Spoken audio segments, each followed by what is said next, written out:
How's it going, everyone? Welcome to the Ultimate Game Room. This is Dixon, logging on. In this episode, I'm going to be talking about another game from the 90s, which usually the best video games came from the 80s and the 90s. But for this case, for this episode, it will be coming from the wrong side of the track from the 90s. But first of all, for those of you who are familiar with the rise of first-person shooters on home computers in the early 90s, like Wolfenstein 3D or Doom, which made a huge impact into the world of gaming, and during that time, besides console ports, there were quite a few knockoffs or clones to both games from id Software. And some of these clones or knockoffs were obscure gems. There were a few that were underrated, there were a few that were bad that they're actually great, and then there's some that are just plain smelly turds. Like the one I'm about to go over with. The type of game that sounds like it came from Satan's bunghole. Oh, wait a minute. Or maybe this game actually came from the asshole of the cyber demon. Yeah. Like during or before or after the colonoscopy adventure. From that Doom mod. Yeah, I think that's where this game came from. I mean, the game I'm about to discuss, that is. That game is Depth Dwellers.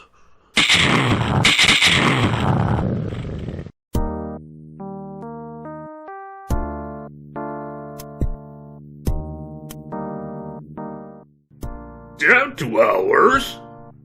Depth Dwellers? What the shit kind of title is this, and how did I come across this game in the first place? Huh? Well, I didn't. Lazy Game Review did, also known as LGR. And this is one of his first episodes many years back. And I guess in somewhat ways you can call this a reply episode. And without Lazy Game Reviews, I would never know this game exists in the first place. You know, from the looks of it, this game looks awful. But now it's time for me to play this game myself, to confirm my judgment. Depth Dwellers was released as a shareware on a floppy disk that contains only the first episode. Then the full version, with 3 episodes, was released on 2 floppy disks, and the full version on the CD-ROM disc, which both floppy disk version and CD-ROM versions of Depth Dwellers are the same. Crap. Oh, and Depth Dwellers was also part of a packed-in bundle with attempt of a failed 3D peripheral which was known as the CyberShades 3D. And Lazy Game Reviews covered that peripheral as well. Judging from what I've seen in the Lazy Game Reviews episode for Depth Dwellers, it's not difficult to tell from the looks of it that Depth Dwellers represents a pile of dung. But then again, the pile of dung back then couldn't get any more stinky than any gaming companies that have infiltration of wokeness that we're putting up with today. Because wokeness, or anything with identity politics involved, represents excrement, urine, diarrhea, garbage, toxic, odor, ugliness, and much more. Yeah, I can go on all day with many words. But many fellow gamers are already exposing these abominations already. So let's get back to the bad Easter egg from the 90s. Depth Dwellers game is available for free download from My Abandonware website. DOSBox emulator is required, of course. And I doubt this game will ever be re-released on digital storefronts. I doubt they'll even take this game for free. Now, I'm a little curious about how the copies of Depth Dwellers go for on eBay. In fact, how many quantities of Depth Dwellers is there left today? Good question. Unbelievable. The shareware version of Depth Dwellers that LGR had goes for $200. And that's just the shareware version altogether. But also brand new, but at the same time that's the only copy there is. And there's also The CyberShades that's on there, brand new for $115. And that's even a better deal than the shareware disc, but either way, it's no use to me. Death Dwellers was released in 1994 on MS-DOS by TriSoft. TriSoft was well known for only making the worst game ever. In fact, the only game. And yep, you guessed it, Death Dwellers. But what the fuck is Death Dwellers all about? Well, it's about a player who was assigned into the Zelda mines by his beloved Princess Aurora to rescue these Death Dwellers of Aura from these badly designed robots and the evil Ree. And so far, this game makes no fucking sense. Actually, I take one thing back. Something does make sense, you know, Ree, evil Ree. Ree. These wokesters. Ree. You know. Ree!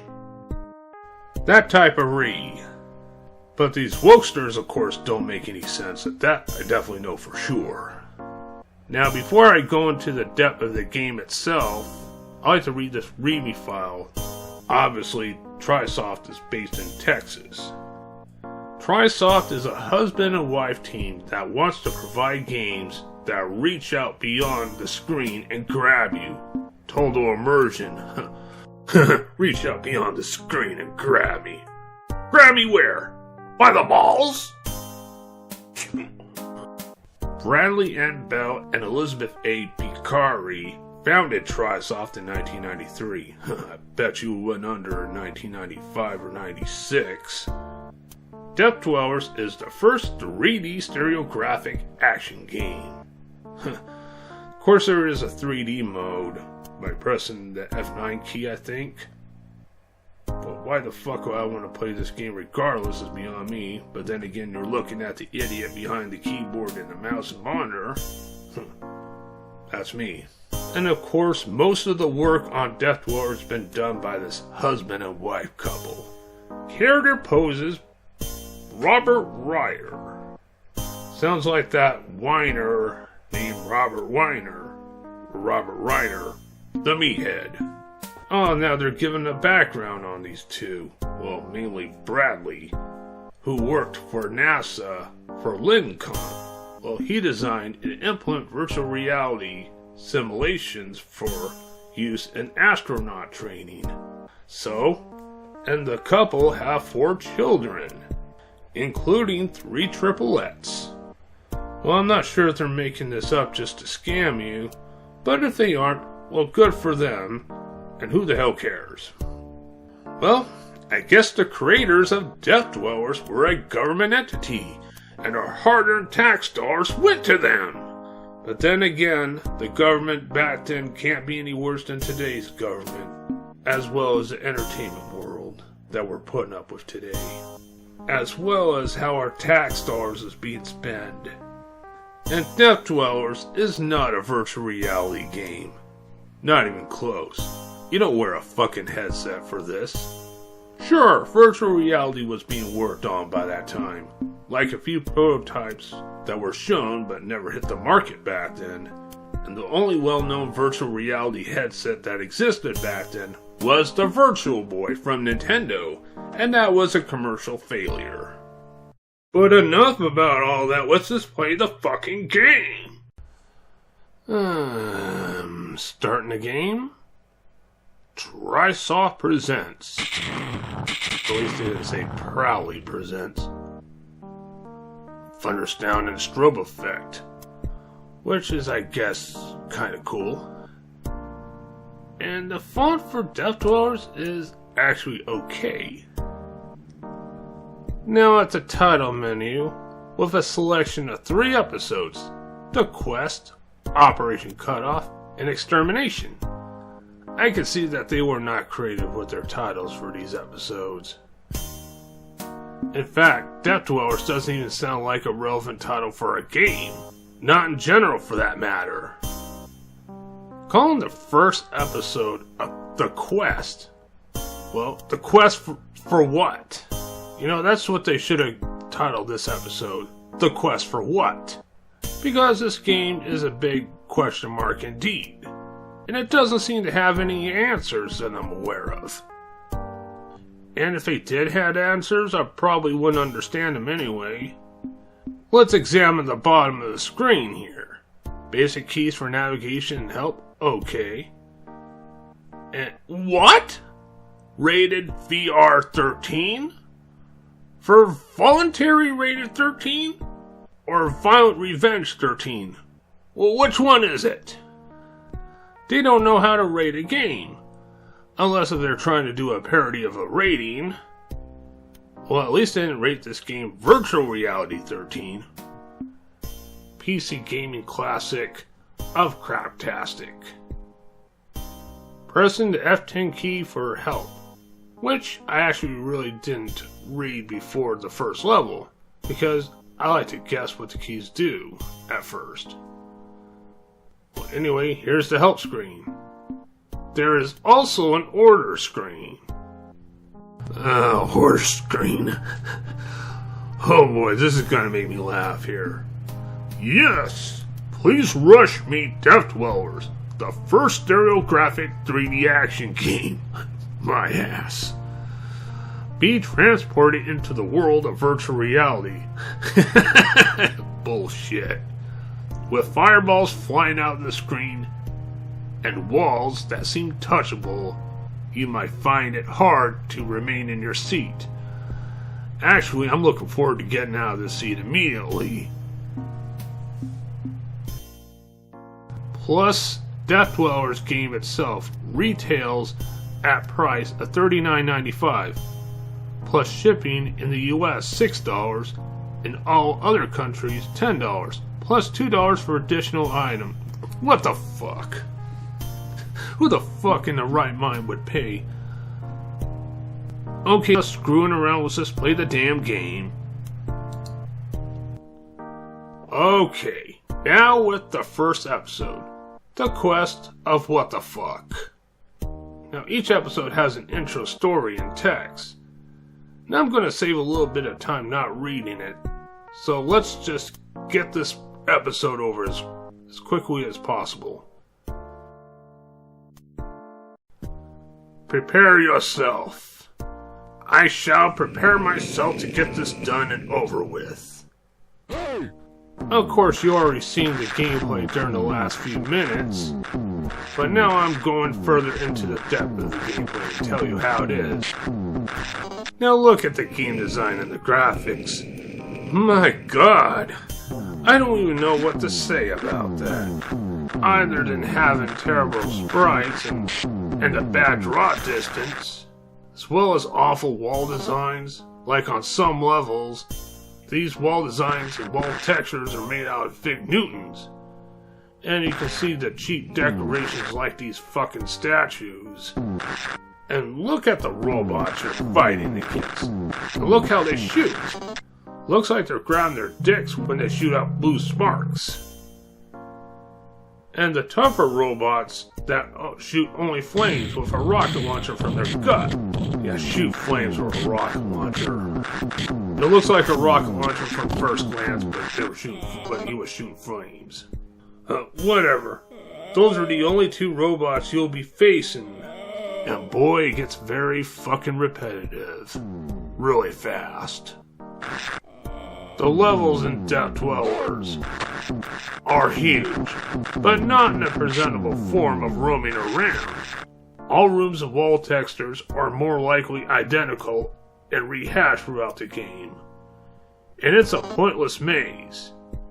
There's no map access. And like I said before, the majority of the game will be mainly fighting against these two poorly designed robots and rescuing slaves. Or executing them. All weapon designs for Death Dwellers are lackluster, and most of the usage of the weapons suck too. And the first-person shooter style for Death Dwellers is like a gun coming out of your chest, like from Wolfenstein 3D and Doom, since they're pretty much early first-person shooter games. But except in Death Dwellers, the weaponry looks horrendous, let alone the weapons in general are horrendous, and your default weapon will always be a blue spark gun. And the sound effects for the weapons when you shoot, in fact the sound effects all around the whole entire game, are no good. The whole entire game in general is horrendous. Also, you notice the music in the background? You've been hearing that same song over and over again since the title menu. And this song doesn't sound like it even fits in with a first-person shooter action game. And that's the only song you'll be hearing throughout the entire game. In fact, maybe throughout the rest of this review you'll be hearing it. Now I want to be honest with you. The music's not bad. In fact, I might have a use with this song for my own purposes when dancing with my princess.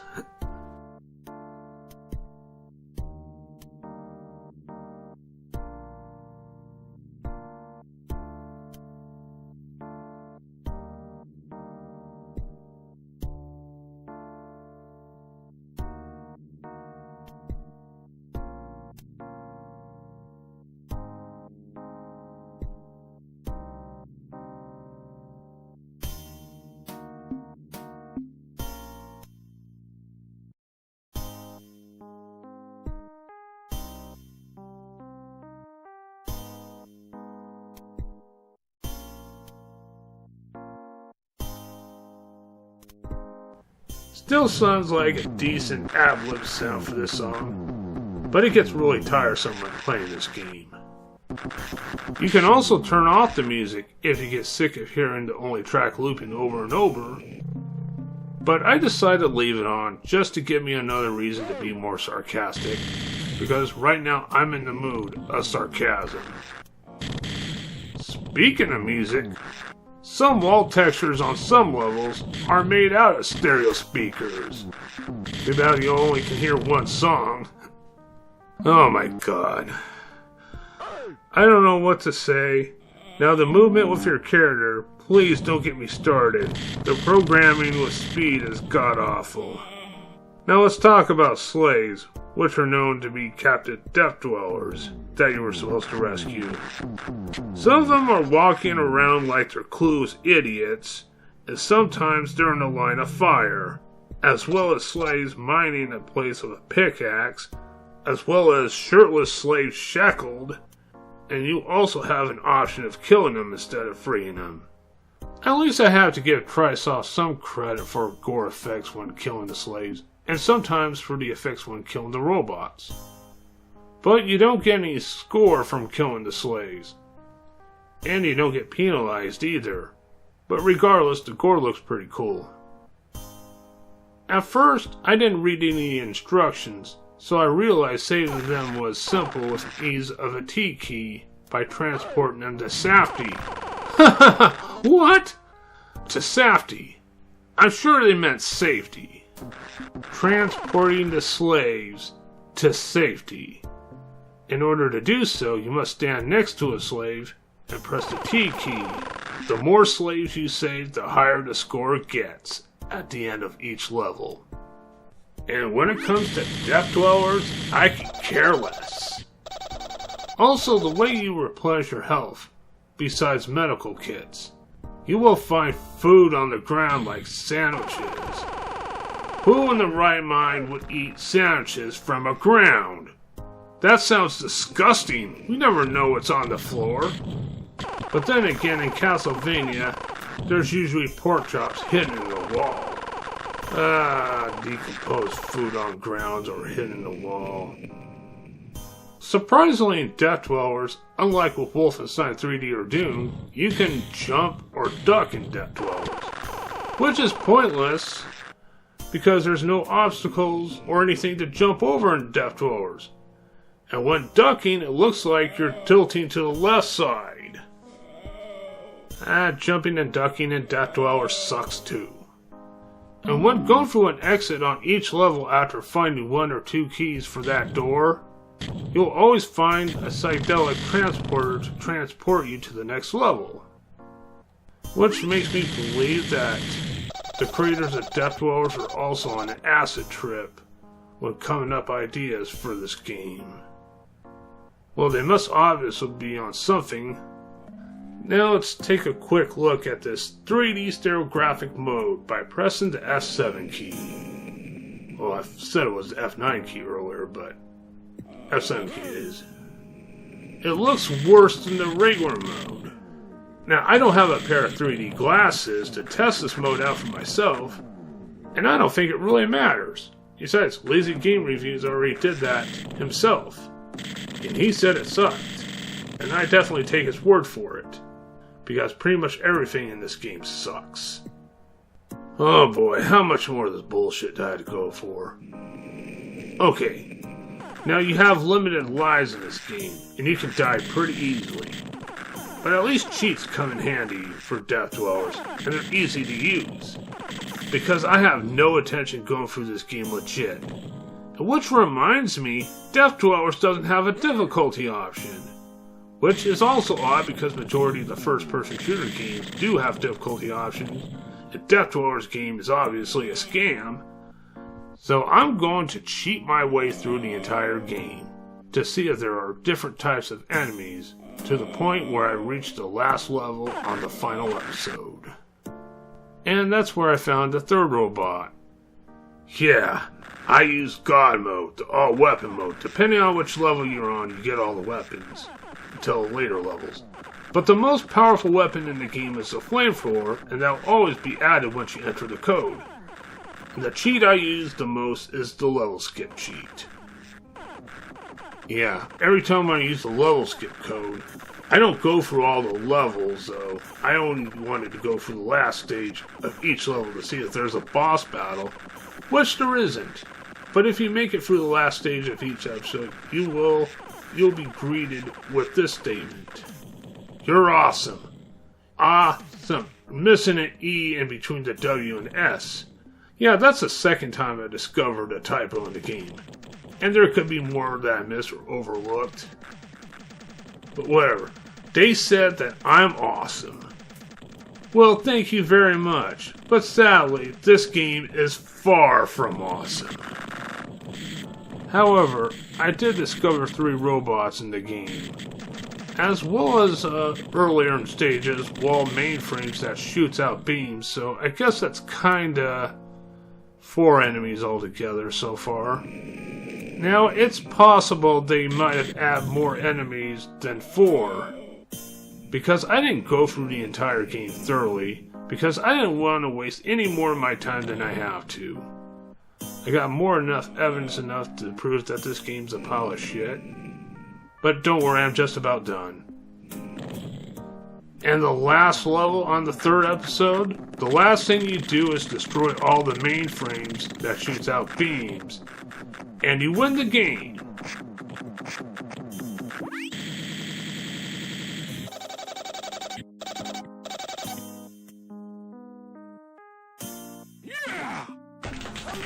Are you kidding me? A toast for completing one of the worst games of all time.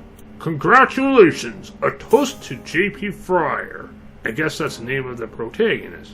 Our valiant warrior. The Council of Death Dwellers presents with our highest honor the Medal of Kentor. Medal of Kentor. A toast, indeed, for wasting my valuable time. And that's Death Dwellers. I wouldn't call Death Dwellers an easy or simple game to make. It's one of the laziest games ever made from the creators with absolutely no gaming expertise. Since obviously the creators represents a government entity, probably already knew all about this from the beginning, but couldn't give a crap because they know it's another way for a quick cash grab. For the people who bought this game got suckered by the government. And for the asking price of $40 for this piece of shit, that, my friend, is fucking criminal. Especially after getting funded for a game with our money in the first place. Well, unfortunately, the worst of all of it's been going on during the last 10 years or maybe more. In the current day of crooked government and political correctness, contracted this disease called wokeness. And this wokeness crap that they force into today's entertainment world makes games like Death Dwellers more like a gem. In fact, anything woke today makes a bad retro game from the past a masterpiece. But as far as Death Dwellers game itself is concerned, it's one of the worst games from the 90s that I ever witnessed or even played. And probably the worst first-person shooter games of the 90s altogether. Death Dwellers deserves to be transported back to the proper timeline for a proper disposal.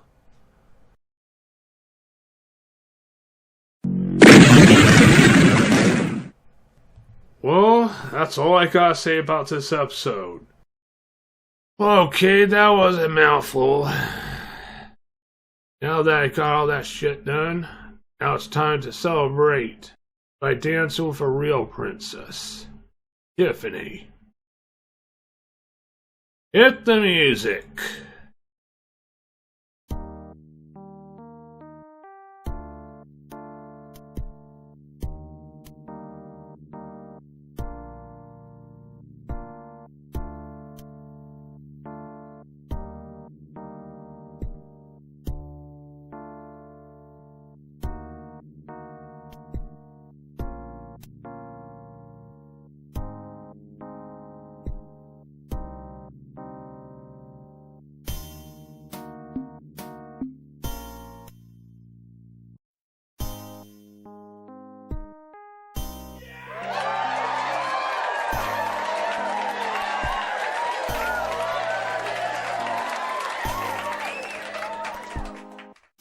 That video of me dancing with Tiffany was shot a few days before my last haircut. They'll look good for it though, at least. Well, anyway, thank you all very much for watching and listening. This is Dixon of the Ultimate Game Room, logging off.